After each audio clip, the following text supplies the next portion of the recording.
Hi friends, welcome to my channel. ఈరోజు ఇదైతే cut work blouse అయితే ఒకటి స్టిచ్ చేశానండి. నేను మిస్టేక్ చేశాను, అదేంటనేది మీకు షేర్ చేస్తాను. ఎందుకంటే ఇది మీకు కూడా యూజ్ అవుతుందని చెప్పి. ఓకేనా, పొరపాటు జరిగితే ఇలా మనం సరి చేసుకోవచ్చు. ఓకేనా అండి. ఇదిగోండి చూడండి, ఇట్లా నేనేం చేశానంటే లైనింగ్ని రౌండ్ అంటే ఫ్రంట్ పార్ట్ వరకే రౌండ్ నెక్ అయితే కట్ చేసానండి. అది ఏమైంది, ఇదిగోండి కట్ వర్క్ అయితే పెట్టాలి.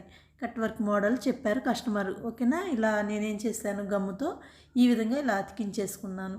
ఇలా అతికించేసుకొని తర్వాత ఇలా నెక్ అయితే డ్రా చేశానండి. అది ఆ నెక్కు వెడల్పు రాకుండా తీసుకోవాలండి. కట్ వర్క్కి ఒక పావు ఇంచు పైకే తీసుకోవాలి మనం, ఎందుకంటే కట్ వర్క్ మోడల్ అనేసరికి అది నెక్కు వెడల్పు అయిపోతుంది. కాబట్టి మనం ఏం చేయాలంటే ఒక పావు ఇంచు పైకి పెట్టేసేసి కరెక్ట్గా నెక్ దగ్గరికి లోపల వైపుకు ఒక హాఫ్ ఇంచు మార్కింగ్ చేసుకొని, ఇదిగోండి నేను చూపిస్తున్న విధంగా ఇలా ఒక బాటిల్ తీసుకొని బాటిల్ క్యాప్ తీసుకొని ఈ విధంగా మార్కింగ్ చేసుకొని మనం నెక్ అయితే కట్ చేసుకోవాలి. ఇలా దీన్ని నేను లైనింగ్ అతికించాను కదండి, ఈ లైనింగ్ని చుట్టూ కూడా మళ్ళీ ఒక స్టిచ్ వేసుకోవాలి. అంటే కట్ వర్క్ మీద కాదండి, సైడు లైనింగ్ మీద లోపల వైపు స్టిచ్ వేసుకోవాలి. ఈ విధంగా ఇలా అటాచ్ చేసిన తర్వాత క్యాన్వాస్ కూడా అటాచ్ చేసుకుని మెయిన్ ఫ్యాబ్రిక్ స్టిచ్ చేసుకోవాలి, కట్ వర్క్ డిజైన్. ఓకేనండి.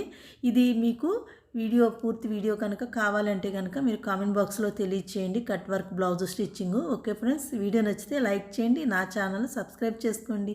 Thank you.